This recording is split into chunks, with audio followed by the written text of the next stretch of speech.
It's been an honor now to introduce this morning's keynote speaker as an opportunity for us all to consider the larger context for the work we do every day. Jim Shultz is the founder and executive director of the Democracy Center. He holds a bachelor's degree in political science from UC Berkeley and a master's degree in public administration from Harvard University. Jim has worked for more than 40 years in public policy and citizen advocacy, including a decade as a global advocacy advisor to UNICEF. He previously served as staff to the California legislature and as an advocate with Common Cause and Consumers Union. He has led successful advocacy campaigns locally, nationally, and globally, and has trained and counseled thousands of advocates on 5 continents. For 20 years, Jim and his family lived in Cochabamba,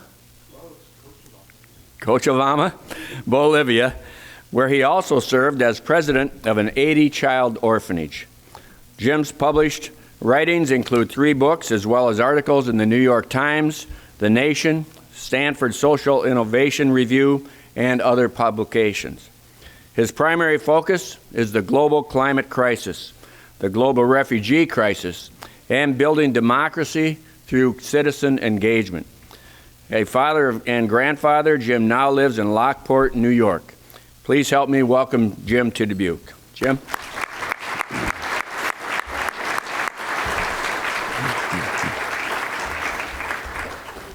Still have those young legs to take that big step. Thank you so much. Thank you.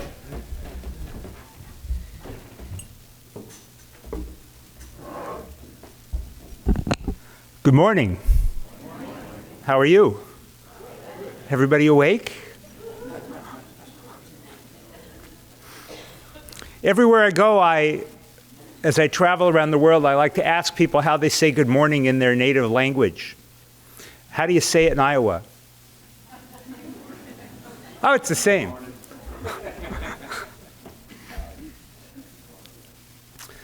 The purpose of talk like this at the beginning of a session in which we have so many people with so much expertise and so much hands-on work on these issues is to try to zoom out like one of those Google Maps and to try to see the broader picture. And that is my goal this morning. And I want to thank the City of Dubuque, Mayor Buell, Gina Bell, and others for making this possible. It really is an honor to be here with you. I want to start with a story. It's an old story. Some of you may know it. And I didn't realize until not long ago that this story comes from the Buddha. And it's a story about a king who wants to prove a point. So he says to his servants, he says, "Bring me an elephant." And they bring him an elephant. And then he says, "Bring me 5 blind people." And so the servants fetch him 5 blind men. And then he says to the blind men, "Okay, there's a beast in front of you, touch the beast and tell me what it is." One of them grabs the tail and says, "Well, it's like a snake." Another one grabs the side of the elephant and says, "You're out of your mind, it's like a rock." Another one grabs the leg and says, "You're both out of your mind, it's like a tree trunk." And the point of this story is that each of them have a piece of the truth, and none of them has the whole truth. And so this is a story about perspective. All of us come to the issue of sustainability with a set of perspectives. And we come to the world with a set of perspectives, blind spots and insights. My blind spots are some of the classic ones these days. I'm a man, so I don't know what it's like to go through this world as a woman. I'm white, so I don't know what it's like to go through this world as a person of color. And I am old. And so I don't know what it's like to be 17. Although I have a daughter who's a junior in high school, so I have some insight into that. At the same time, I think it's important for us to acknowledge the insights that our life experience brings. And the mayor mentioned the 3 that are the basis of how I look at these issues. The first is I have spent the last 40 years as an activist and working on policy, from the inside of government in state government in California to people who do protests in Latin America. So for me, when I think of citizen action, I see a very broad spectrum. Some people, citizen action is putting on a suit or heels and lobbying a member of Congress. For other people, it's blocking a highway. But all of that is an expression of democracy in action in one way or another. The second is having this strange experience of having lived 20 years of my life until just recently in Bolivia, a very different country. For the last 10 years that I lived there, my streets were rocks and dirt. My neighbors grew corn and drove tractors, maybe not so different than Iowa. And I was an alien in somebody else's land. So 2 years ago, I became once again an alien in someone else's land when I moved inexplicably to Lockport, New York. Anybody ever been to Lockport, New York? There you go. Lockport, New York is actually a lot like Dubuque. First of all, it's an old industrial town, and if you substitute the words General Motors for John Deere, you pretty much understand what happened to the economy of the town. If you drove a General Motors car before 1992, your radiator was probably made in Lockport, New York. It struggles with the same issues of how you build something new and something sustainable on top of something old that has a really long history. We don't have the Mississippi, but we have the Erie Canal. And then the third perspective is the very great reason that I moved from Bolivia to Lockport, New York 2 summers ago, which is this. This is Bella. You might think she's kind of cute. She's my granddaughter. She's my first granddaughter. And she is a small person of magical powers. Because she, from the womb, was able to summon an entire family from Bolivia and make a native Californian move to Lockport, New York. And Lockport, New York in February is not California. My superhero is a guy named David Stanley who plows my driveway in the winter at 3 in the morning. I don't need Spider-Man, I need that guy. She is also a small being of magical powers in another way. She's a time machine into the future. Anybody else have grandchildren here? I think you'll know what I'm talking about. Before my granddaughter came along, when I heard things like the year 2050 or the year 2075, I thought about it the way I thought about the year 1910 or 1861 in reverse, which is those are times in which I'm not going to be alive on this planet. Now when I hear 2050, 2075, and even projections about the end of the century, I know that I'm looking at a time in which a human being who I love deeply is going to be alive and living her life. And I have absolute confidence in the ability of her parents, my daughter and son-in-law, to give her a tremendous upbringing. But what I don't have confidence in, and what I worry about deeply, is the world into which she is going to have that adult life. And it is a hard thing to be 62 years old and look at the future and worry about it in the way that I do. And I want to talk this morning about the 3 things that worry me the most. The first is the global climate crisis.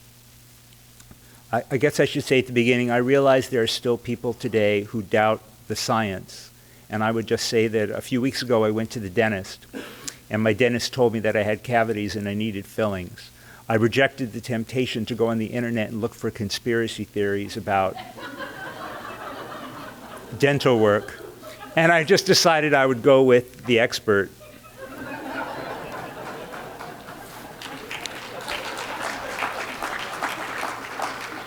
So whenever people come at me with all of the frustrating theories about why it's all a hoax, I just go with the people at NASA, and I'm going to stick to that. You know, I don't have to speak to you about the nature of the crisis of climate change. You know about it as people who were technicians in the field and who were working with the impacts of it, like flooding in Iowa and all of that, or as a young person looking at it. Here's how I think about it in a more basic way. You know that guy in your circle of friends who is prone to a bad temper? You don't get him drunk. The Earth's climate system is prone to bouts of bad temper. Climate change gets him drunk. It makes everything worse. I grew up in California. In the fall in California, you have wildfires. You've always had wildfires. We have these crazy Santa Ana winds that blow in hot air that, you know, take us from 80 degrees at sunset to 100 degrees at midnight, blowing hot wind. We've never had wildfires like the ones that destroyed Paradise. This is new. You've had flooding in Iowa, but you haven't had flooding like you've had these recent years. Bolivia's always had droughts, but it's never had droughts like the kinds it's having. Southern Florida has always had the ocean, but it's never had the ocean coming up into its city streets through a sewer. What we are looking at is a planet that is becoming deeply violent and threatening. And history will look back and they will say, well, we've passed through the era of happy obliviousness that ended about in the late 1980s. Then we entered the period of the scientists are warning us and we're not really paying attention. That has continued on until the recent future. And now we've entered the new period in which it's no longer a theory. Now climate change is happening. Look at this photograph. This is from the Bahamas, the one on the bottom. I mean, imagine how many hours those winds just whipped and whipped and whipped the Bahamas. This is the future that we face. And it breaks my heart to think about what it means to be the first generation in humanity. 10,000 generations. You scored the lottery. You get to belong to the very first generation of humanity born into a planetary crisis. It's a lousy lottery to win. And it is what is happening with our children. And you can see the reaction of young people because they get it. You know, like I said, I'm 62. There are things that my body doesn't do now that it used to do. It used to get up and happily run 5 miles in the morning. It doesn't do that anymore. When you get older, you get used to aging. The planet's not supposed to do that. Our children aren't supposed to be born into the body of a 70-year-old. They're supposed to be born into a new planet. And global climate change is the first of my worries. The second of my worries is the global refugee crisis.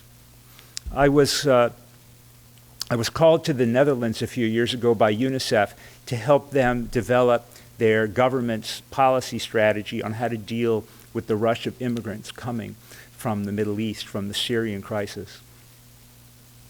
And I don't watch cable television. I consider it a health hazard. But I was watching CNN in my hotel room, and there was this story. It was an interview with a big Hungarian cop who was standing at the border. And there were all these immigrants behind him, refugees coming over this chain link fence that had been broken. And he said, there's too many. We can either let them in or we can shoot them. And we're not going to shoot them, so they're coming in.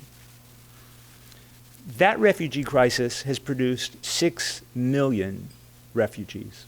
It's one of the largest refugee crises the planet has ever seen. And it is a drop in the bucket to the projections of climate refugees predicted during my daughter's lifetime.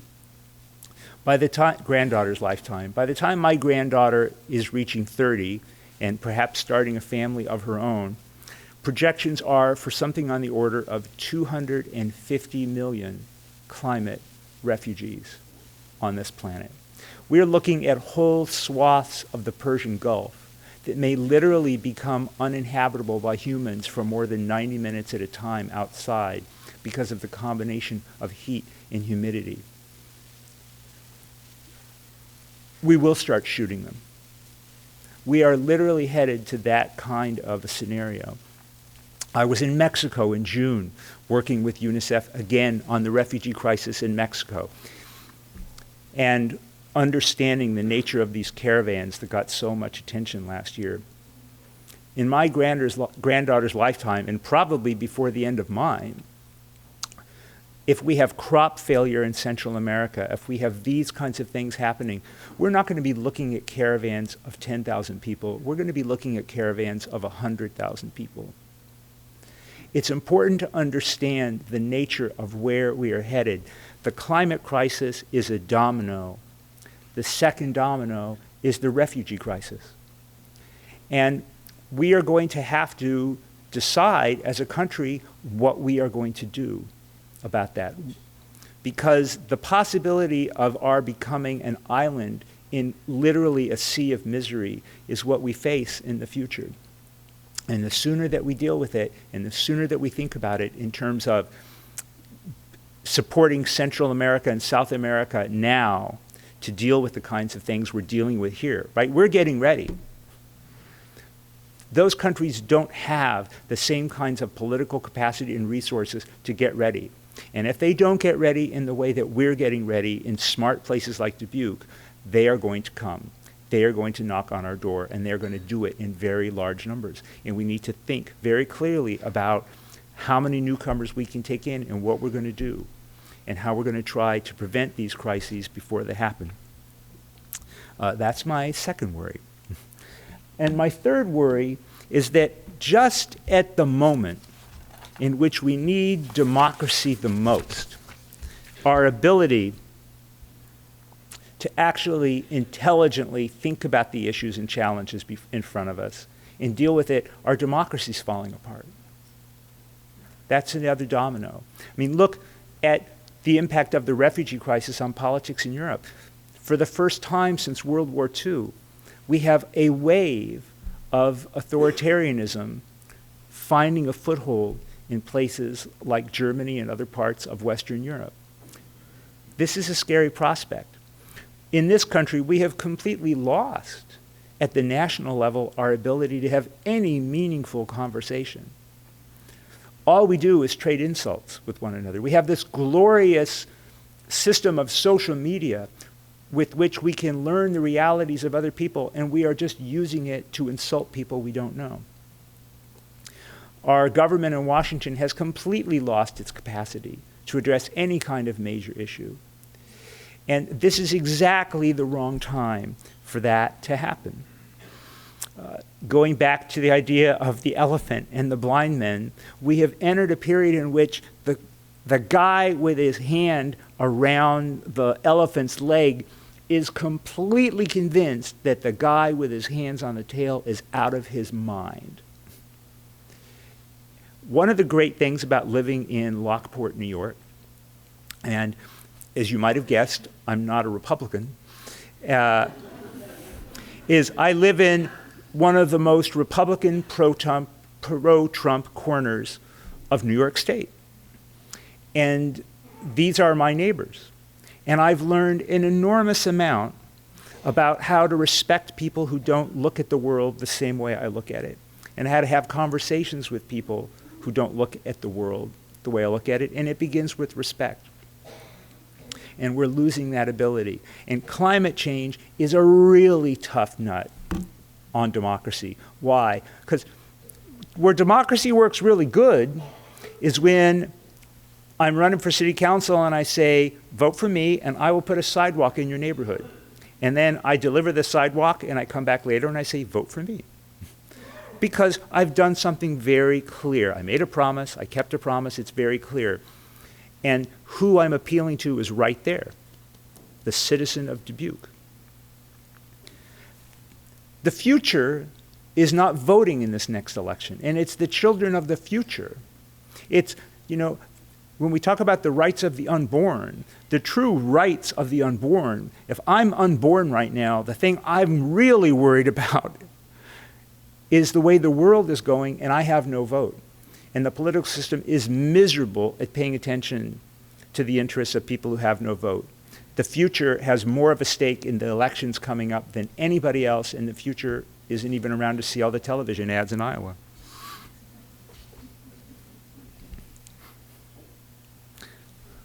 All right, now that I've completely depressed you, let's talk about what has to be done. First of all, this is what should not be done, just in case you were wondering. And yet, this is really our go-to position as a political culture right now, because our capacity to distract ourselves is just unbelievable.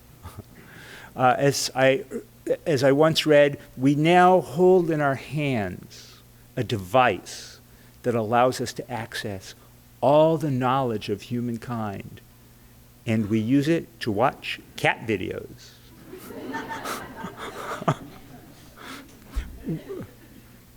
Our ability to distract ourselves, whether it is with games on our phone, or social media, or Netflix, or it's just easy. This is easy to do. And it has become our go-to position as a culture, is to stick our head in the sand. Not everybody. Not the people in this room, but too many people. So what is it that I think it takes to really step up and make a difference? The first is what you're doing. It begins in our communities. Why does it begin in our communities? Because, first of all, at the national level, we're people who fall on ideology and scream at one another. At the community level, even if we don't agree on anything, we are still neighbors working at a practical level to solve local practical problems. There's no ideology about cleaning up a toxic site or a brownfield. There's no ideology or Democrat or Republican in we have flooding, we need to figure out how to deal with it. These are practical, real problems. And at the local community level, we have an opportunity to actually work together as neighbors and do something about it. And also at a community level, if you are an individual, no matter who you are, even if you're a junior in high school, you can see a way to make an actual difference. Most people, when they look at state level issues or national level issues, they don't have any idea how to make a difference.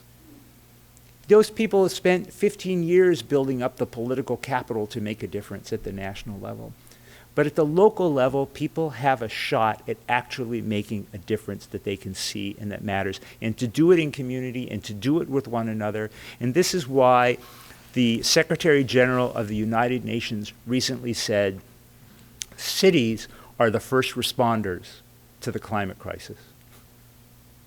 Cities are the first responders.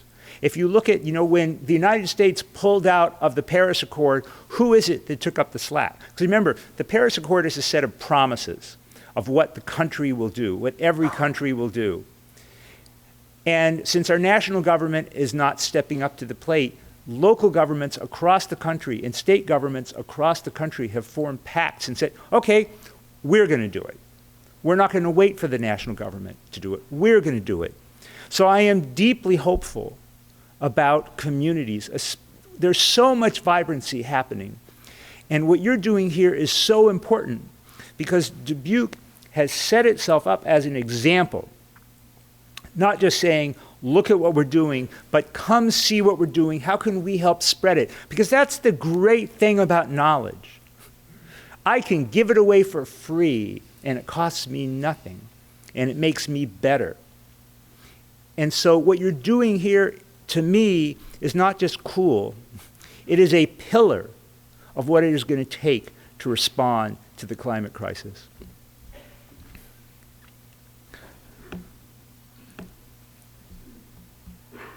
There we go. The second is a little different.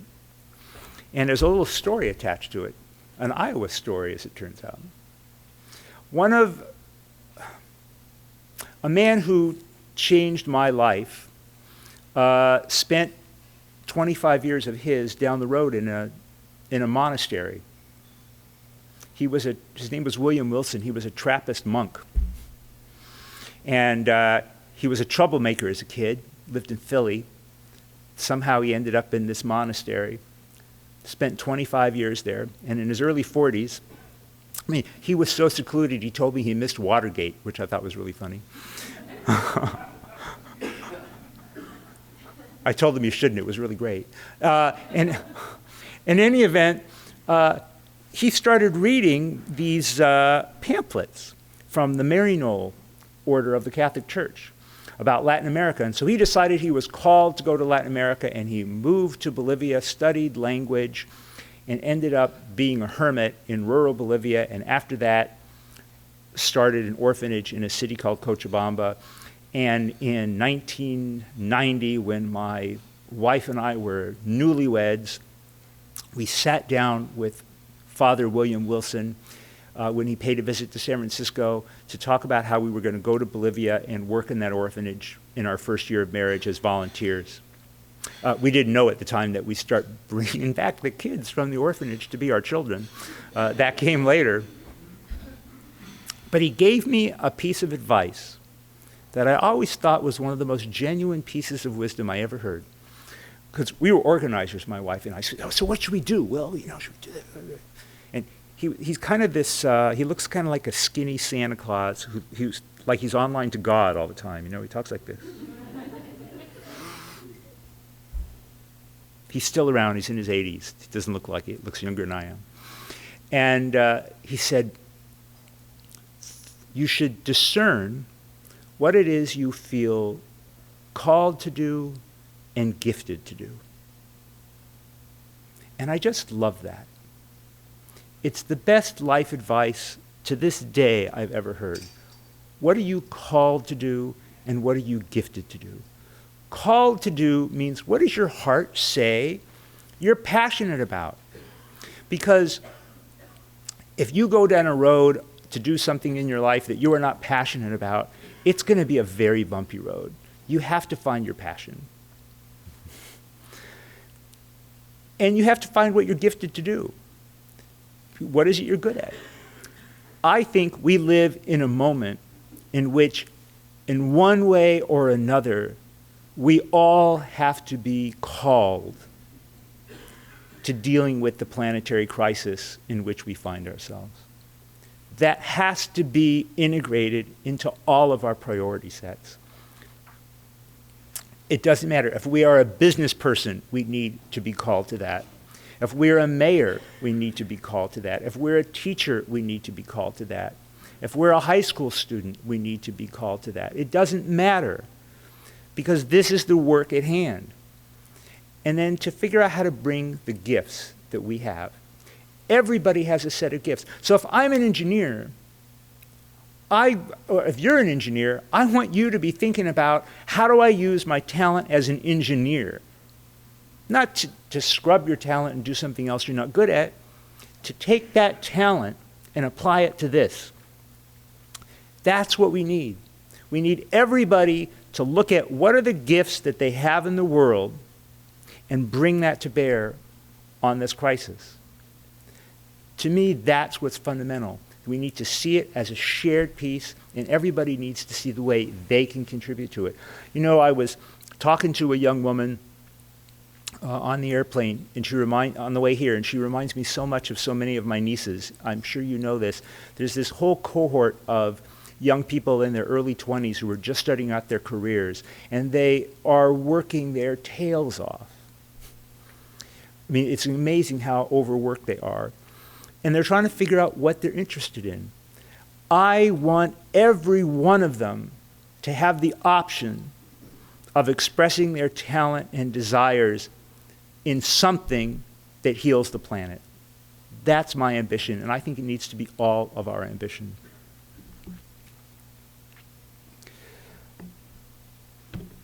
Here's another one that some of my friends in the political movements might not like so much. We live in a time in which the energy of action around climate change is very oriented toward protest. And I have great admiration for it. It's profoundly inspiring how much a young woman from Sweden inspired 3 million people across the planet to go on strike. I was in the big march in New York at the UN summit 4 years ago. I believe in the power of public protest. It is one element of mass action and democracy to require that we move forward. Here's my concern. None of that actually pulls any carbon out of the atmosphere.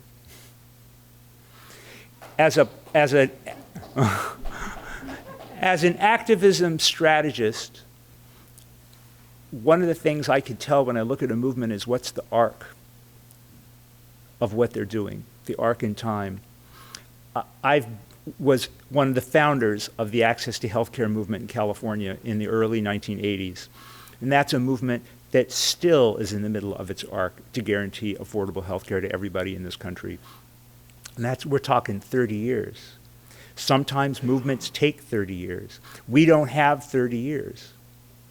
We have a maximum of 10, according to the latest International Climate Panel report, to do something serious. And so my dream is that we figure out a way to turn the mass activism strategies that are being deployed into something that also does something real. My dream, I wish we could do the mass planting of trees as a protest movement. What if 3 million people had planted 10 trees apiece during those protests? Somehow we don't have 30 years to make this happen. We need to do it now. We can't wait for the national government to change. We can't do that. And so one of my goals when I think about where I want to put my creativity is thinking about how do we take these movements and this power and this energy and convert it into something that it's like those bikes, you know, where you ride an exercise bike and it generates electricity. It does two things at once. We need to do two things at once. We need to express ourselves politically in a way that actually removes carbon from the atmosphere. That's my goal. Yeah, do that.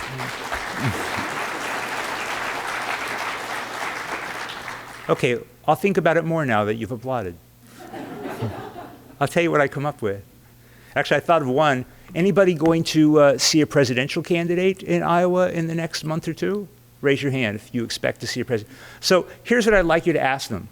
Say to the presidential candidates, so how much do you think you're going to spend in the next 6 months on your campaign? And they're going to say, you know, millions of dollars. Would you be willing to commit 10% of your campaign's resources and energy to planting trees as part of your campaign? Could you have a contest? Who can plant more trees, Joe Biden or Elizabeth Warren? You know, we had the ice bucket challenge.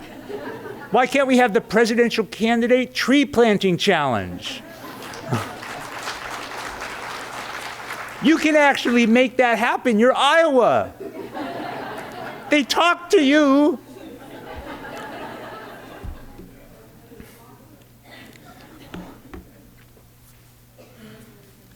And lastly, we can't lose sight of the bigger picture. You know, I recently got a new phone. That's the first time I ever bought a phone. I've always had hand-me-down phones.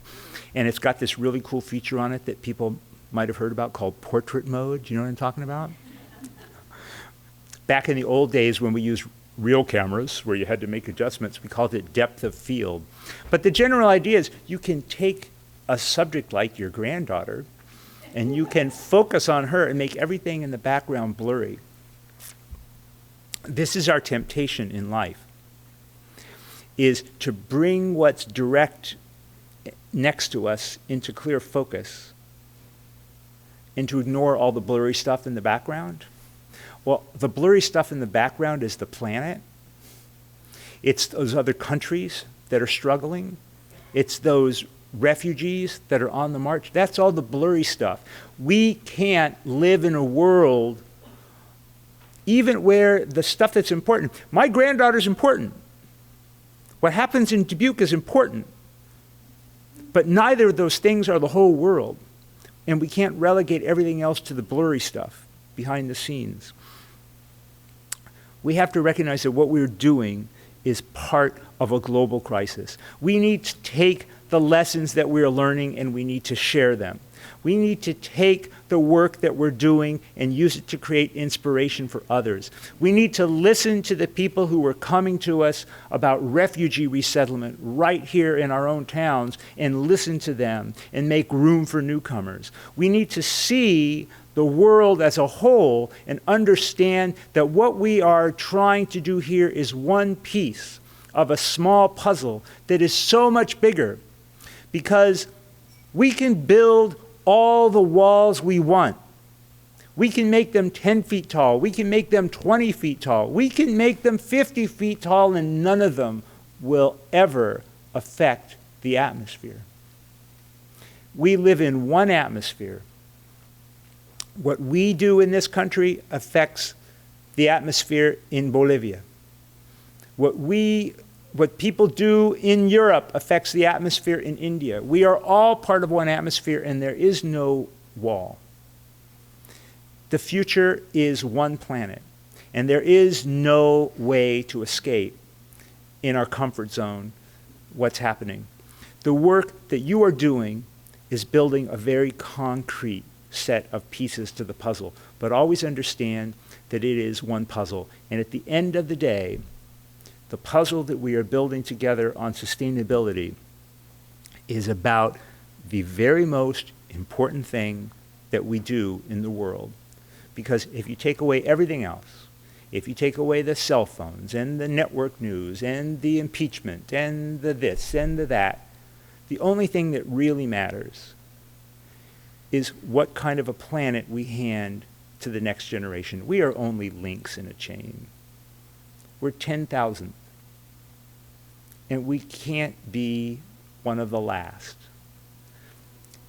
That's what this struggle is about. That's what these issues are about. I'm grateful to have had this time with you this morning, and I wish you luck in all the work you're doing. Thank you.